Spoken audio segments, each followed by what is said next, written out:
kita senantiasa sanjungkan kepada junjungan Nabi besar Muhammad Sallallahu Alaihi Wasallam beserta keluarganya, para sahabatnya, dan insya Allah kita sebagai umatnya yang akan mendapat syafaatnya di yaumul akhir.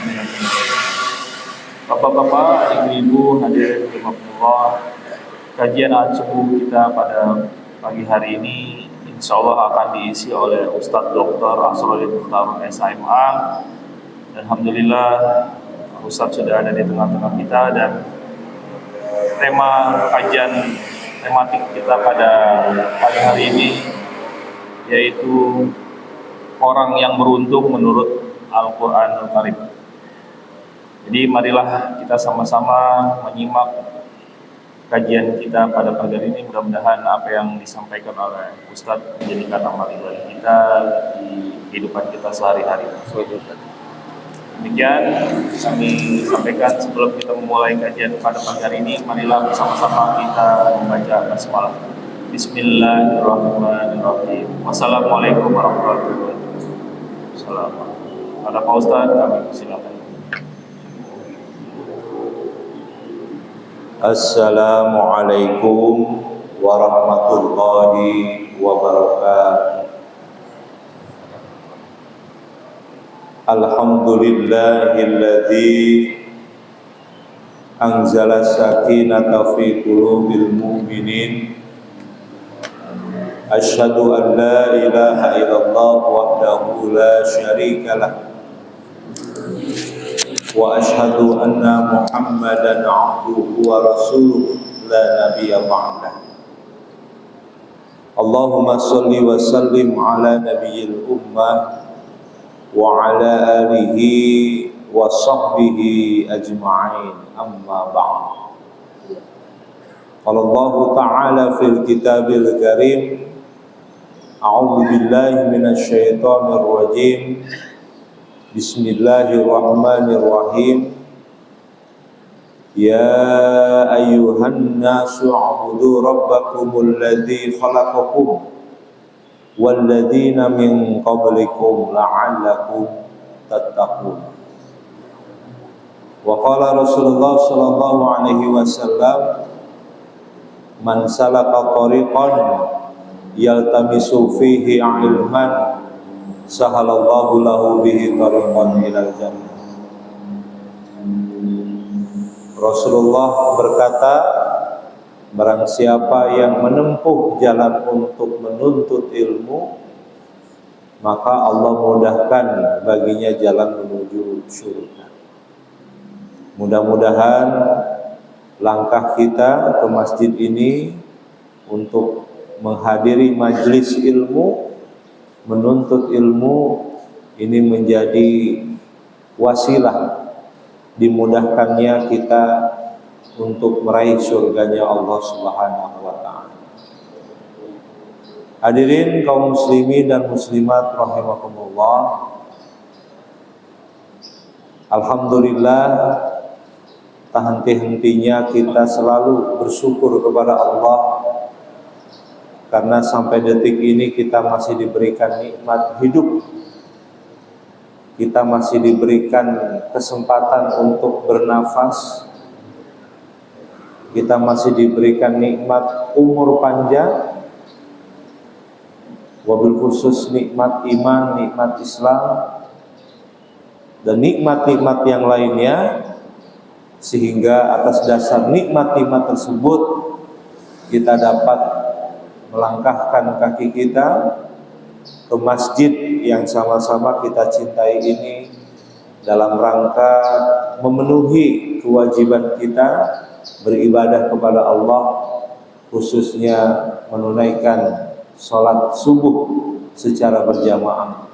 Mudah-mudahan apa yang kita tunaikan pada kesempatan ini selalu senantiasa diterima oleh Allah dan diridhoi oleh Allah Subhanahu wa ta'ala. Salawat dan salam selalu tercurahkan kepada Nabiullah Muhammad sallallahu alaihi wasallam. Semoga kita tetap istiqomah, konsisten mengikuti apa yang telah Rasulullah contohkan baik perkataan, perbuatan maupun ketetapan Rasulullah SAW. Hadirin kaum muslimin dan muslimat rahimakumullah, tema pada subuh kali ini adalah orang-orang yang beruntung menurut Al-Quran. Orang-orang yang beruntung menurut Al-Quran. Nah, tentunya setiap manusia pasti ingin hidupnya beruntung. Tidak ada satupun manusia yang hidup di dunia ini ingin rugi. Kita kerja ingin untung, berumah tangga ingin beruntung, kita ingin anak-anak kita dapat keberuntungan. Kita datang ke sini ingin untung juga, ya, untungnya dapat ridho Allah. Jadi setiap manusia pasti ingin beruntung. Di dalam Al-Quran, orang-orang yang beruntung itu disebut muflihun. Ya. Jadi Allah menyebut kata untung dalam Quran itu di berbagai surat dan ayat. Qad aflahal mu'minun alladzina hum fi sholatihim khashi'un. Contoh misalkan qad aflahal mu'minun, beruntunglah orang-orang yang beriman. Nah, di situ ada kata aflah, artinya beruntung. Ulaika ala hudam mir rabbihim wa ulaika humul muflihun. Mereka itulah orang-orang yang beruntung. Jadi Allah Subhanahu wa taala sendiri, ya, ini menyebut, ya, orang-orang yang beruntung. Dan juga Allah Subhanahu wa taala memberikan informasi kepada kita bagaimana cara kita agar termasuk orang-orang yang beruntung. Ya. Nah, jadi bicara untung ini bukan hanya bicara bisnis, ya. Misalkan kita bisnis dapat untung atau kita rugi misalkan. Tapi kata untung, ya, yang kalau dalam bahasa Quran itu disebut aflaha, ya, muflihun, orang-orang beruntung itu, ini maknanya luas. Jadi orang yang beruntung itu orang yang berhasil, orang yang sukses. Orang yang beruntung itu orang yang selamat. Jadi muflihun atau orang-orang beruntung ini adalah orang-orang yang berhasil, yang sukses, yang selamat. Tapi, ya, dalam Al-Quran itu yang dimaksud berhasil ini enggak cuma di dunia saja, ya. Yang namanya keberhasilan itu enggak hanya ketika kita hidup di dunia, tapi dalam Islam, dalam Quran, yang dimaksud dengan beruntung itu adalah dia sukses, selamat, berhasil dunia akhirat. Ya, itu disebut dengan keberuntungan yang sejati. Itulah yang disebut dengan keberhasilan yang sejati. Ketika seseorang berhasil dunia dan juga akhirat. Ada orang yang sukses, beruntung dunia, tapi dia tidak beruntung di akhirat. Ada orang yang kaya raya, karirnya mentereng, untung di dunia, tapi beruntungnya tidak sejati, Beruntungnya tidak selamanya, dia hanya sebatas di dunia saja. Dia kerja keras beruntung, tapi dia tidak beriman. Nah, berarti dia beruntungnya cuma di dunia saja. Dia mendapatkan hasil kerja kerasnya, bisa bangun rumah, ya, bisa beli mobil yang mewah, hanya di dunia saja. Nah, dalam perspektif Islam itu orang belum beruntung sejati. Nah, jadi ada kata sejatinya, karena dia beruntung hanya sementara, cuman di dunia saja. Ada orang yang nggak pernah sholat tapi kaya.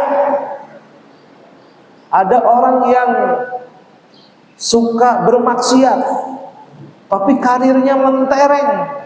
Nah, dia cuma di dunia saja, hanya sementara. Tapi seorang muslim punya pandangan bahwa hidup itu tidak hanya di dunia saja. Setelah kita hidup di dunia, ada yang abadi, yaitu akhirat. Ya. Kita menikmati kekayaan kita di dunia ini cuma sementara. Punya warisan 1 M, ya paling habis. Habis itu nggak punya duit lagi, hanya sementara. Tapi nikmat yang abadi adalah di yaumil akhir nanti. Ya. Nah, inilah Bapak Ibu sekalian, mari kita bersama-sama merenung, ya, bahwa yang namanya kesuksesan, keberuntungan itu bukan di dunia saja. Dan ini juga penting ini bagi orang tua, ya. Orang tua itu kan biasanya punya obsesi. Orang tua itu biasanya punya keinginan agar anaknya ini sukses. Cuman kadang ngincernya sukses dunia saja. Udah kamu jadi dokter, udah jadi dokter. Dokternya nggak sholat, dokternya nggak pernah ngaji, dokternya nggak pernah puasa misalkan. Dia hanya dunia saja. Kamu harus jadi polisi, kamu harus jadi TNI, kamu harus jadi arsitek, pengusaha, kontraktor. Ya, tapi nggak sholat, nggak pernah doain orang tuanya. Ya Allah, ya ini berarti dia ya cuman beruntung di dunia saja. Ada seorang bapak mendatangi saya dengan wajah yang sedikit sedih gitu. Pak Ustadz, saya ini sedih Pak Ustadz. Ya, sedih kenapa Pak? Anak saya sukses. Ya, lah kok anaknya sukses sedih? Aneh banget Bapak ini. Apa yang Bapak sedihin? Orang anaknya sukses. Sedih saya Pak, anak saya nggak pernah ibadah. Anak saya tuh udah biasa ninggalin sholat. Saya sedih. Nanti yang mendoakan saya itu siapa Pak Ustaz? Gimana mau berdoa? Sholat aja nggak pernah. Siapa? Padahal anak saya sukses, udah S3, uangnya banyak, tapi dia tidak pernah ibadah. Ya Allah. Nah, ini berarti suksesnya sementara, cuma di dunia saja. Dia tidak meraih kesuksesan sejati, keberuntungan sejati. Nah, ini penting nih Bapak Ibu sekalian. Kita sebagai orang tua tidak hanya cukup membekali ilmu dunia buat anak, tapi juga wajib membekali anak ya, buat bekal nanti di akhirat kelak. Ya. Nah, inilah Bapak Ibu sekalian, keuntungan, keberuntungan itu bukan hanya saja di dunia, tapi keberuntungan yang sejati ketika kita mendapatkan keselamatan di akhir selamanya. Nah, pertanyaannya, bagaimana agar kita termasuk orang-orang yang beruntung? Ya. Jadi kita kalau pengen untung rugi itu pilihan. Di dalam Quran ada juga Allah sebutkan orang-orang yang rugi, gitu. Ada. Tapi kita tidak membahas itu. Kita pengen bagaimana kita termasuk orang-orang yang muflihun, orang-orang yang mendapatkan keberuntungan. Nah, jadi orang-orang yang beruntung itu Allah sebutkan di dalam Al-Quran, banyak ayatnya. Saya punya bukunya itu, buku yang membahas tentang orang-orang yang beruntung. Ternyata setelah saya baca banyak banget, caranya banyak.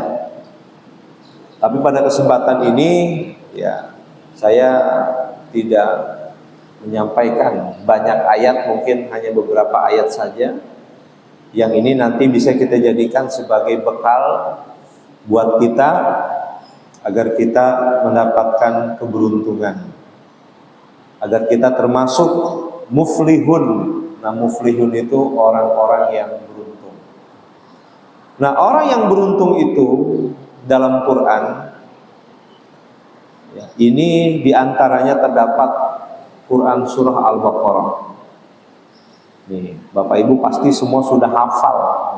Ini surat Al-Baqarah ya, ayat 2 sampai ayat 4 ya. Tapi saya baca dari ayat 1 sampai ayat 5 ya. A'udzubillahi minasyaitonirrajim. Bismillahirrahmanirrahim. Alif lam mim. Dzalikal kitabu la raiba fihi hudal lil muttaqin. Alladzina yu'minuna bil ghaibi wa yuqimuna sholata wa mimma razaqnahum yunfiqun. Walladzina yu'minuna bima unzila ilaika wa ma unzila min qablik wa bil akhirati hum yuqinun.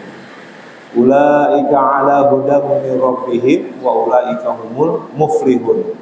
Nah, di situ ada kata wa ulaika humul muflihun. Mereka itulah orang-orang yang beruntung. Ya. Nah, siapakah orang beruntung itu? Menurut surat ya, dan dalam ayat ini, orang beruntung itu adalah orang yang bertakwa. Ya. Jadi orang yang bertakwa itu digolongkan orang-orang yang muflihun. Orang-orang yang beruntung, dia akan selamat. Orang yang bertakwa itu orang yang berhasil dunia dan akhirat ya, jadi orang yang beruntung itu adalah orang yang bertakwa. Nah, pertanyaannya, siapakah orang yang bertakwa itu?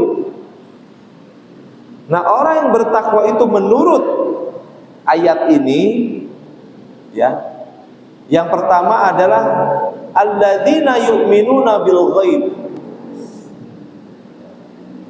yaitu orang-orang yang beriman kepada yang gaib. Ya. Apa sih gaib itu? Ya. Sering kita dengar kata gaib. Bahkan kalau nonton film horor itu film gaib, alam gaib. Nah, jadi gini, Bapak Ibu, ini saya akan jelaskan.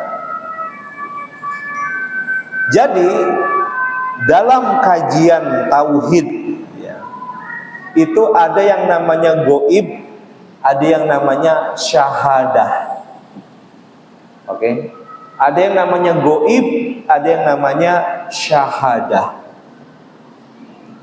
Gaib itu artinya ada, tapi belum dapat dijangkau dengan panca indera kita. Ada, tapi belum dapat dijangkau dengan panca indera kita.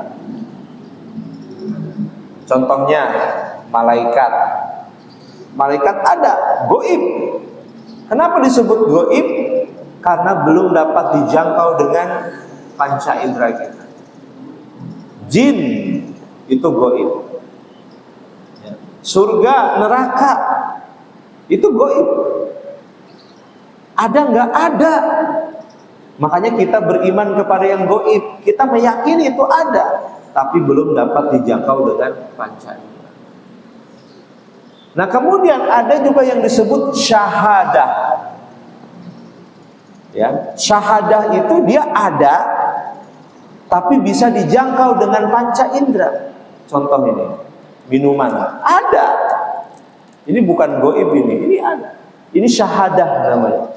Dapat disaksikan, dapat dipegang, dapat dijangkau dengan panca indera. Itu disebut dengan syahadah.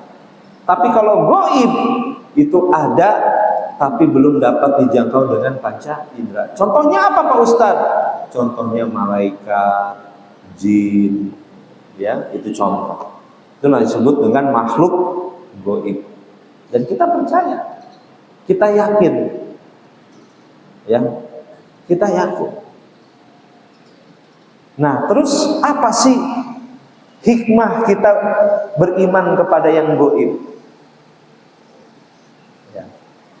Hikmahnya adalah tadi kita sudah memahami bahwa yang goib itu ada tapi belum dapat dijangkau dengan panca indera. Contohnya malaikat.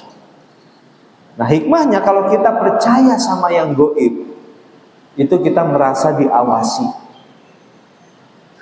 Merasa diawasi. Ya, kita merasa diawasi, ya, oleh yang goib. Jadi kalau kita merasa diawasi, ya kita mau melakukan kesalahan pun, ya kita ya tidak melakukan karena kita merasa diawasi. Nah itu, ya hikmahnya diantara. Ya. Dan juga hikmah yang goib, beriman kepada yang goib ini adalah bahwa hidup itu enggak cuman di dunia saja. Nanti ada yaumul jaza, hari pembalasan. Ada surga, ada neraka. Nah itu hikmahnya. Jadi enggak sebatas kita hidup di dunia saja, tapi nanti ada akhirat. Kita percaya dengan akhirat, tapi belum dapat kita jangkau dengan panca indera kita. Karena apa? Karena kita baru masuk ke fase alam dunia ini. Dunia ini. Ya. Nah, nanti setelah kita wafat, kita masuk ke fase yang namanya alam barzakh. Barzakh atau disebut dengan alam kubur. Nah, itulah. Jadi hidup kita ini kan perjalanan ya, dari alam ruh, di alam ruh, kemudian di alam rahim, alam dunia, alam barzakh, dan seterusnya. Sampai kita nanti masuk ke satu masa di mana disebut yaumul jaza, hari pembalasan.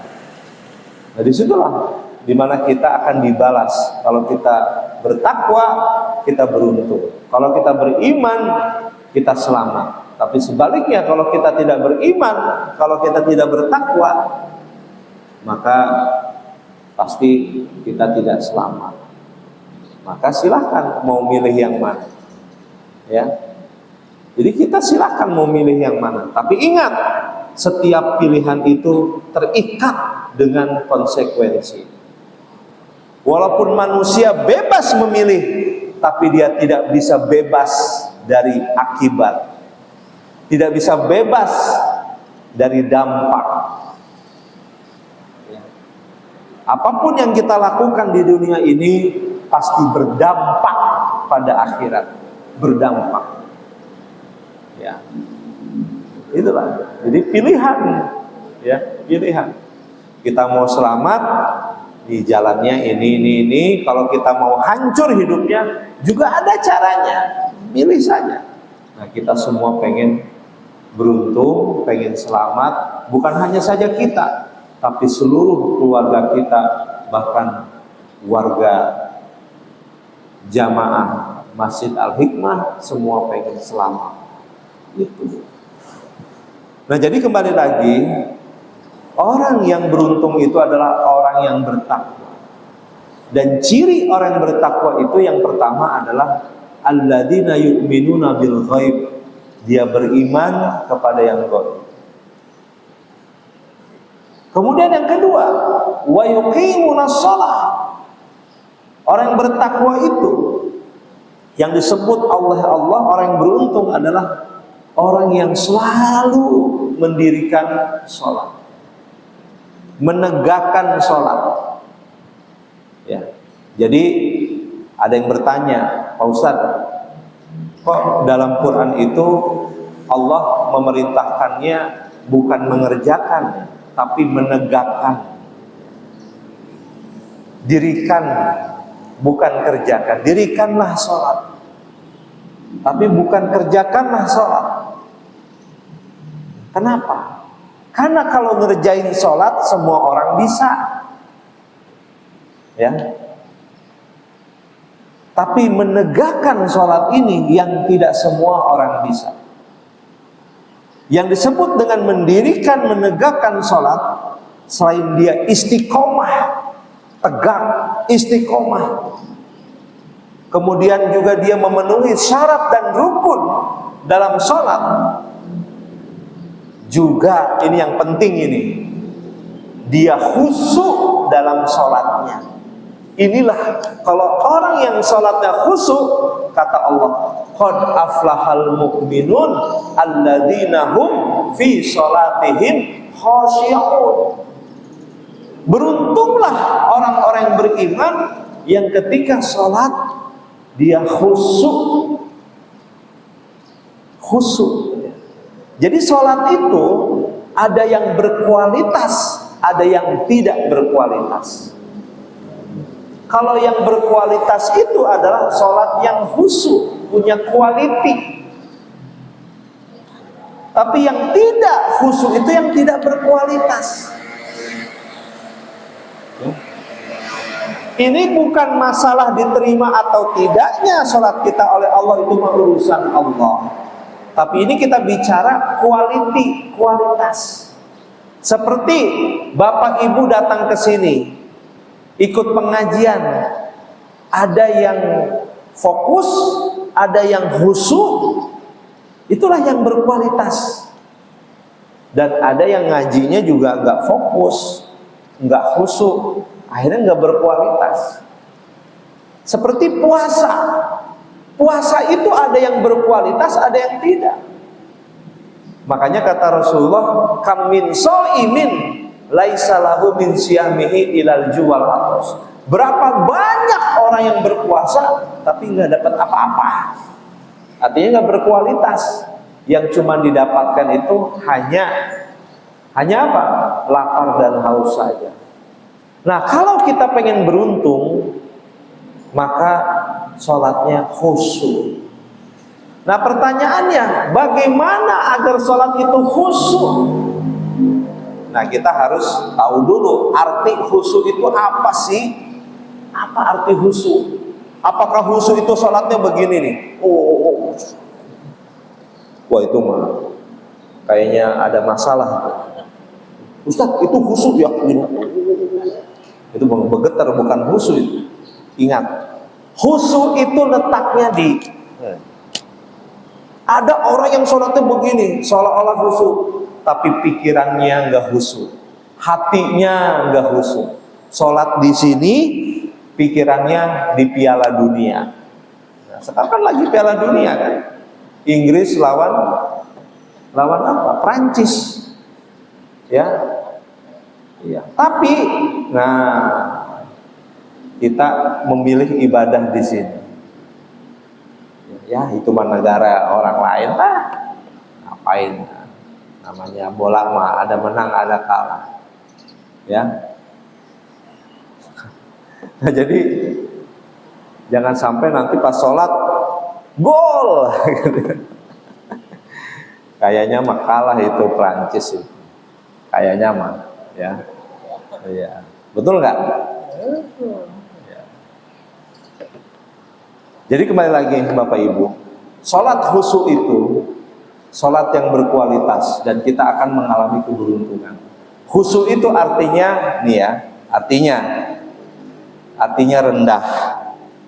Rendah ini secara arti. Bisa juga takut. Ini secara arti. Tapi secara maknanya secara luas khusyuk itu apa? Khusyuk itu adalah ketika seseorang beribadah. Ya. Ketika seseorang ibadah itu dia berusaha untuk mengintegrasikan, menyatukan pikiran, hati, fisik menjadi satu kesatuan. Ya. Jadi jangan fisiknya sholat tapi pikirannya kemana-mana, hatinya kemana-mana. Ya. Hatinya kemana-mana. Ya. Walaupun memang yang namanya manusia, ya tadi saya bilang, ya kadang nggak sempurna. Ya. Nah, tapi untuk menutup kekurangan kita, terus beristighfar.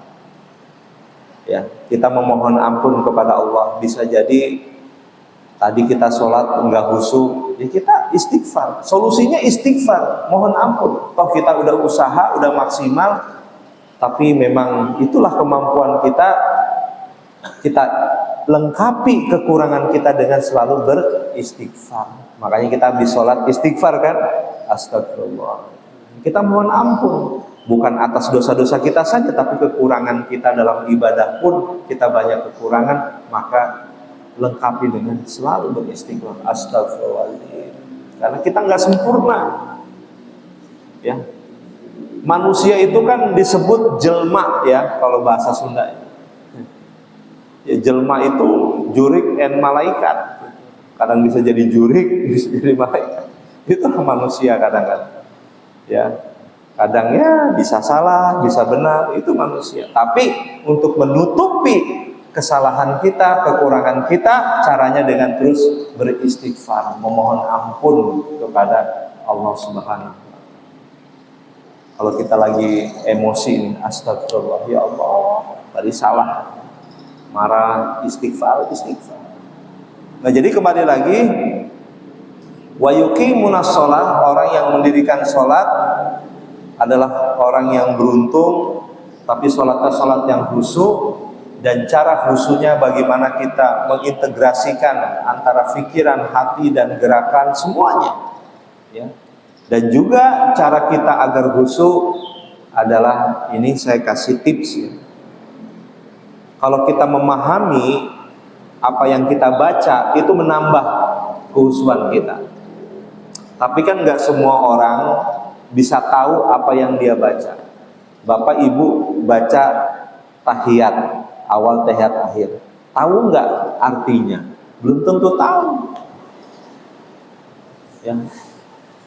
Baca doa iftitah, ada yang pakai Allahu Akbar kabiro, ada yang pakai Allahumma ba'id baini wa baina khotoyaya, macam-macam tuh doa iftitah. Tapi pertanyaannya, yang dibaca ngerti nggak? Nah itu.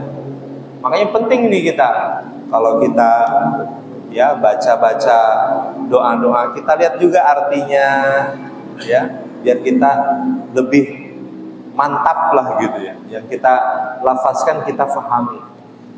Ya. Nah, jadi itu Bapak Ibu sekalian, itu cara kita ikhtiar. Tapi kita terus berusaha, nggak ada yang sempurna, ada aja kekurangan. Nah, untuk menutupi kekurangan itu, terus kita memohon ampun kepada Allah Subhanahu wa Ta'ala. Kullu bani Adam khata'. Setiap keturunan Adam itu pasti nggak bisa lepas dari yang namanya salah. Wa khairul khata'ina tawwabun, dan setiap orang yang salah, sebaik-baik orang yang salah itu adalah dia bertaubat kepada Allah. Ya. Wa khairul khata'ina tawwabun, sebaik-baik orang yang salah, dia segera bertaubat kepada Allah. Salah dalam ibadah, salah dalam pergaulan, terus dia memohon ampun. Jangan pernah berhenti untuk terus beristighfar kepada Allah Subhanahu wa Ta'ala. Nah, kemudian ya, orang yang beruntung itu ya, adalah orang yang wa mimma razaqnahum yunfiqun. Apa itu? Orang yang menginfakkan sebagian rezekinya untuk diberikan kepada yang berhak, kepada mereka. Wa mimma razaqnahum yunfiqun. Nah, kita ini ada rezeki, ya kita sisihkan untuk kita infakkan, ya. Jadi jangan takut kita miskin gara-gara suka bersedekah. Jangan sampai punya pikiran itu, ya. Karena Rasulullah dalam sebuah hadis ya pernah berkata, mana qasat shadaqah min mal, tidak berkurang sedikit pun, tidak berkurang harta yang kita sedekahkan. Ya. Memang kalau hitungan matematik, ini hitungan orang yang materialis ya, kita punya 5.000, terus kita infak 3.000, memang berkurang jadi 2.000. Itu hitungan logika manusia, hitungan matematik manusia. Tapi kalau matematika Allah gitu ya, yang namanya rezeki itu ya kalau disedekahkan tidak pernah berkurang. Dalilnya masalul ladzina yunfiquna amwalahum fi sabilillah kamasali habbah ambata sab'a sanabila fi kulli sumbulatin mi'atu habbah. Kata Allah, perumpamaan orang yang menginfakkan rizkinya, hartanya, ibarat dia menanam satu biji. Nah, dari satu biji ini Allah tumbuhkan menjadi 7 cabang. Dan setiap cabangnya ya, ini 100 biji, berarti 700 kali lipat. Luar biasa. Subhanallah. Dan rezeki itu Bapak Ibu bukan uang saja. Kesehatan itu juga rezeki. Umur panjang rezeki. Bisa jadi Bapak Ibu sehat panjang umur ya karena kebiasaan Bapak Ibu suka memberi, suka berkontribusi. Ciri-ciri orang yang bertakwa itu adalah alladzina yunfikuna fis sarai wad dharra. Orang yang bertakwa itu orang yang suka berkontribusi di waktu lapang maupun di waktu sempit. Bisa berkontribusi dengan uang, dengan pikiran, dengan tenaga. Apa yang kita punya, kita kontribusikan. Itulah orang yang bertakwa. Ya. Jadi hati-hati nih dengan sifat pelit, hati-hati ya. Kenapa orang bisa pelit?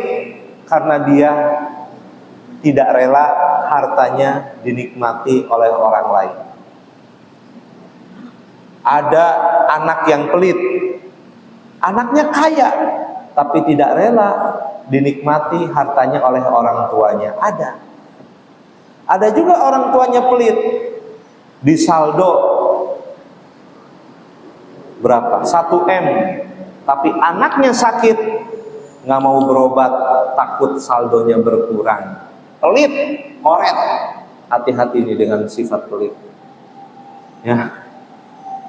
Disaldo banyak, 500 juta, tapi istrinya minta jalan-jalan, malah jalan-jalannya di pinggir kali Cisadane. Awas nyemplung. Orang mah ajak ke Monas, ya, ajak ke Bogor, ini mah di pinggir kali, kesel-kesel dijorogin nanti, ya. Nah, jangan pelit, ya. Laki-laki, suami, semakin dia mengeluarkan uang untuk istri dan anaknya, insya Allah semakin berkah. Ya, jadi jangan sampai sama istri sendiri pelit, sama istri orang malah baik. Waduh, itu bahaya. Sama anak sendiri pelit, sama anak orang royal, jangan.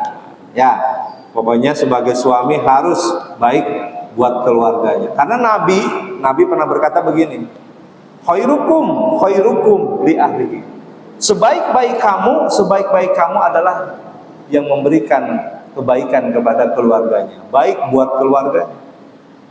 Dan anak, kata Nabi, saya adalah orang yang terbaik buat keluarga saya. Ya, saya orang yang terbaik. Nabi itu luar biasa, baik buat istri, buat anak, bahkan buat seluruh sahabat umat Islam, luar biasa. Ini contoh nih Nabi Muhammad SAW. Jadi rizki yang kita miliki, ya jangan lupa untuk kita sisihkan, sedekahkan, jangan pelit sama orang tua, sama mertua, karena mertua juga orang tua kita. Jangan diperlakukan berbeda. Ya, kalau nggak ada mertua, nggak ada istri. Ya, iya. Makanya udah baik aja sama semua orang, aman gitu, aman pokoknya ya. Baik sama orang tua, mertua, sama istri, anak, sama tetangga, siapapun. Ya. Nah itulah, jadi kita akan beruntung dunia akhirat. Nah kemudian, ya, walladzina yu'minuna bima unzila ilaika wa ma unzila min qablik. Nah, orang yang beruntung itu adalah orang yang beriman, ya, kepada apa-apa yang telah Allah turunkan. Dalam hal ini adalah kitab, wahyu, ya, Al-Quran, ya. Kita beriman kepada Al-Quran. Enggak cukup meyakini saja, tapi juga membacanya, mempelajarinya, itu orang yang beruntung. Ya, kata Rasulullah, Iqra'ul Quran, bacalah Quran, fa innahu ya'ti yaumal qiyamah syafi'a li ashabi. Bacalah Quran, karena ya, kelak Quran itu akan menjadi syafaat. Syafaat itu artinya penolong. Syafi'ah, syafaat li ashabi, syafaat penolong bagi orang-orang yang ketika hidup membaca, mempelajari, mengamalkan Al-Quran. Syafaat. Karena kita ini Bapak Ibu pasti butuh yang namanya syafaat. Syafaat itu pertolongan. Ya. Nah, salah satunya adalah Al-Quran. Diberikan syafaatnya kepada mereka yang ketika hidup ahli Quran, membaca, mempelajari, bahkan mengamalkan. Subhanallah. Ya. Nah, kemudian ya, selanjutnya orang yang beruntung itu adalah wabil akhirati hum yuqinun. Orang yang percaya kepada hari akhir. Jadi Bapak Ibu, hidup itu enggak cuma di dunia saja. Ya. Di dunia ini kita ada ajal. Ajal itu namanya batas waktu. Saya pun enggak tahu berapa usia saya yang Allah takdirkan kepada saya. Ya, maka bersyukurlah orang-orang yang masih diberikan nikmat umur panjang. Ya. Dan tapi ingat, setelah kehidupan ini ada kehidupan yang lain. Dan itu harus kita yakini, percaya, ya, sebagai orang beriman. Nah, disinilah pentingnya kita mencari bekal sebanyak-banyaknya untuk menuju yaumil akhir. Cari bekal sebanyak-banyaknya. Apa bekal yang kita harus miliki? Kata Allah, wa tazawwadu, berbekalah kalian, fa inna khairu zadi taqwa. Sebaik-baik bekal adalah takwa. Mari kita manfaatkan sisa umur kita, jatah hidup kita yang makin hari makin berkurang, kita manfaatkan. Istiqomah. Enggak apa-apa kita beramal hal-hal yang kecil, tapi istiqomah, Pak. Jangan kita mengamalkan sesuatu yang besar, jangan sampai kesononya enggak pernah lagi. Ya Bapak Ibu nih, udah sholat aja udah. Jaga sholat itu sampai akhir hayat. Ya, Ibu ngaji nih sekarang. Sampai kapan Pak Ustadz ngaji? Sampai ajal menjemput. Sholat, habis itu istiqomah. Istiqomah, istiqomah. Itu aja. Karena Rasulullah berpesan, qul amantu billah tsumma istaqim. Katakanlah aku beriman, setelah itu istiqomah. Jadi tugas kita istiqomah. Ya. Saya kalau datang ke sini, ya udah lama kan saya ngajar ngaji ya. Ya udah jamaah saya lihat yang dulu ada sekarang udah nggak ada. Ya, itu tandanya hidup itu hanya sementara. Tapi ketika dia tidak ada, ya orang mengenang dan mengenal dia orang yang ahli ibadah, subhanallah. Maka kita ini sholat sekarang dan kita jaga istiqomah sampai kita mati. Dimanapun, kapanpun kita harus mendirikan sholat. Ya. Nah, karena sholat adalah pembeda antara orang yang beriman dan orang yang kafir dan orang yang musyrik. Maka jaga sholat kita. Mudah-mudahan kita termasuk orang-orang yang beruntung, orang-orang yang meraih kemenangan fid dunya wa fil akhirah, dan juga seluruh jamaah yang ada di sini, orang tua kita, anak-anak kita, cucu kita, mantu kita, semuanya mudah-mudahan termasuk orang yang muflihun. Wa ulaika humul muflihun. Mereka itulah orang-orang yang mendapatkan keberuntungan. Amin ya rabbal alamin. Itu saja yang saya sampaikan, dikembalikan ke MC.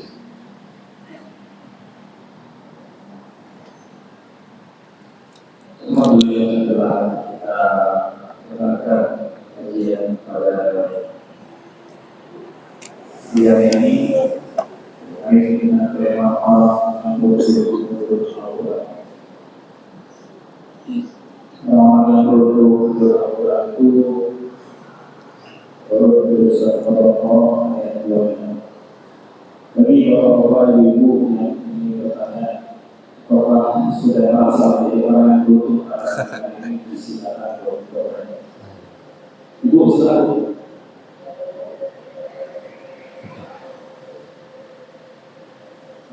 beruntung juga menjadi suami sama ibu. Beruntung. Ya dari bapak kita dari sebelah Adi itu sebelah Pak. Dari sebelah ini Ada. baik. Kemudian dari penjelasan dari proses sudah sangat jelas. Untuk terkait orang yang beruntung. Sekarang bagaimana tadi saat kita mengukur kita sekarang beruntung atau belum bisa? Iya. Jadi kalau kita sekarang orang yang beruntung, sekarang kita menjadi bagaimana? Oke. Apakah kita sudah beruntung atau belum? Kita ini kan masih hidup di dunia ya. Belum mati kan. Ya kalau untuk apakah kita sudah beruntung atau belum? Yang pertama, indikator keberuntungan itu adalah ini dalam perspektif Quran ya. Kalau dalam perspektif orang yang materialis, orang yang hedon, wih saya HP-nya puluhan juta, berarti saya beruntung. Itu beda dalam perspektif agama. Dalam perspektif agama, ukuran keberuntungan itu bukan dilihat dari materi, ya, tapi dilihat dari keimanan tadi. Kita ini sudah beruntung, ya. Nah, kenapa? Karena kita beriman. Qad aflahal mu'minun. Beruntunglah orang-orang yang beriman. Ya. Jadi kita ini untuk mengetahui apakah kita sudah beruntung atau belum, maka ya, kita lihat apakah kita ini sudah beriman atau belum. Karena kalau sudah punya modal keimanan, maka dia dalam perspektif ya, ini ingat, dalam pandangan agama Islam dia sudah punya modal ya, dan dia beruntung dunia. Tapi kalau dia di akhir hayat berubah lagi keimanannya, nah itu berarti dia tidak berubah. Nah, untuk saat ini kita yang masih beriman, ya kita sudah ya termasuk orang yang beruntung. Nah, tugas kita selanjutnya adalah menjaga keimanan kita. Ya. Nah, terus dalam ayat lain ada lagi nih, ya, Mas Hari. Orang yang beruntung itu adalah orang yang menyucikan dirinya. Artinya orang yang hatinya bersih. Ya. Jadi hatinya itu tidak kotor. Jadi kata Allah, qad aflaha man zakkaha. Sungguh beruntung orang yang menyucikan jiwanya, hatinya bersih, tidak ada iri, tidak ada dengki, tidak ada dendam. Jiwanya bersih, hatinya bersih, tidak ada kesyirikan dalam hatinya. Nah, itu orang yang beruntung. Tapi kalau di dalam diri kita, dalam jiwa kita, hati kita, ya, masih ada dendam, itu kita bukan termasuk orang yang beruntung. Kayak dendam nih, iri dengki itu penyakit, rugi kita, Pak. Ya, kita iri sama orang nih, ya, rugi kita sebenarnya. Akhirnya kepikiran akhirnya sakit, mikirin orang terus, nggak pernah seneng sama orang.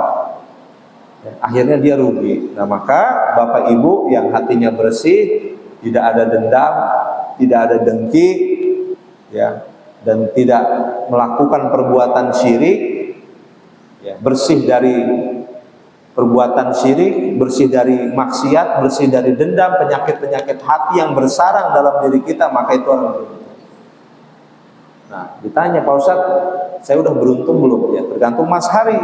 Kalau hati Mas Hari bersih, pikirannya jernih, ya, tidak ada orang lain di hati selain istri, itu berarti ya, bersih, berarti ya itu orang yang beruntung.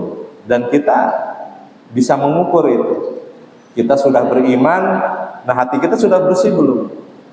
Kenapa Pak Ustadz indikatornya kebersihan hati? Ya tadi kan saya mengutip satu ayat, kata Allah, ya, qad aflaha man zakkaha. Qad aflaha, beruntunglah orang-orang yang menyucikan jiwanya, hatinya bersih, ya. Jadi ibu-ibu nih, kalau di hatinya masih kesel, kecewa, ya, benci, belum beruntung itu, rugi kesehatannya juga, gitu kan, mikirin aja, gitu kan. Nah, jadi gitu ya, Mas Ari ya, semoga hatinya bersih dan tetap istiqomah dalam keimanan, biar kita beruntung. Sebelum untuk bikin Ya. Mari kita berdoa kepada Allah.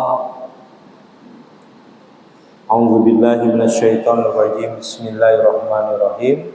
Alhamdulillahirabbil alamin wassalatu wassalamu ala nabiyyina Muhammadin wa ala alihi washabbihi ajmain. Allahumma ighfir lil mu'minin wal mu'minat wal muslimin wal muslimat al ahya'i minhum wal amwat innaka sami'un qaribun mujibud da'wat. Ya Allah, ya Ghafar, yang Maha Pengampun, ampunilah dosa-dosa kami. Kami sadar bahwa banyak sekali dosa-dosa yang telah kami lakukan, banyak maksiat-maksiat yang telah kami lakukan, banyak kekeliruan, kehilafan yang telah kami lakukan. Kami memohon kepadamu ya Allah, ampunilah dosa-dosa kami, baik yang disengaja maupun tidak disengaja. Dan juga ampuni dosa kedua orang tua kami, baik yang masih hidup maupun yang telah mendahului kami. Ya Allah, jadikanlah anak kami, keturunan yang soleh dan solehah, berbakti kepada nusa, bangsa, dan agama. Rabbana taqabbal minna sholatana wa siyamana wa ruku'ana wa sujudana birahmatika ya arhamar rahimin. Ya Allah, terimalah amal ibadah yang telah kami lakukan. Terimalah ibadah yang kami lakukan pada hari ini. Ridhoilah segala amal ibadah. Terimalah sholat kami, terimalah puasa kami, terimalah sedekah kami ya Allah, dan amal-amal soleh yang lainnya ya Allah. Ridhoilah langkah-langkah kami. Terimalah amal ibadah kami di masa lalu, di masa sekarang, dan di masa yang akan datang. Allahumma anal haqqa haqqa warzuqna tiba'ah, wa anal batila batila warzuqna istinabah. Rabbana atina fid dunya hasanah wa fil akhirati hasanah wa qina adzabannar. Subhana rabbika rabbil izzati amma yasifun, wassalamun alal mursalin, walhamdulillahi rabbil alamin. Assalamualaikum warahmatullahi wabarakatuh. Jadi Bapak Ibu, kami ucapkan terima kasih pada hari ini, dan kami ucapkan juga terima kasih kepada donatur yang menyiapkan sarapan pagi ini. Jadi Bapak-Bapak setelah hari ini silakan untuk ikut sarapan yang telah disiapkan oleh donatur kita. Mudah-mudahan yang memberikan sarapan pada pagi hari ini dibalas dengan minuman pahala yang sebesar. Amin ya rabbal alamin. Mari kita tutup dengan doa majelis. Subhanallah wa bihamdika asyhadu an la ilaha illa anta astaghfiruka wa atubu ilaik. Assalamualaikum warahmatullahi wabarakatuh.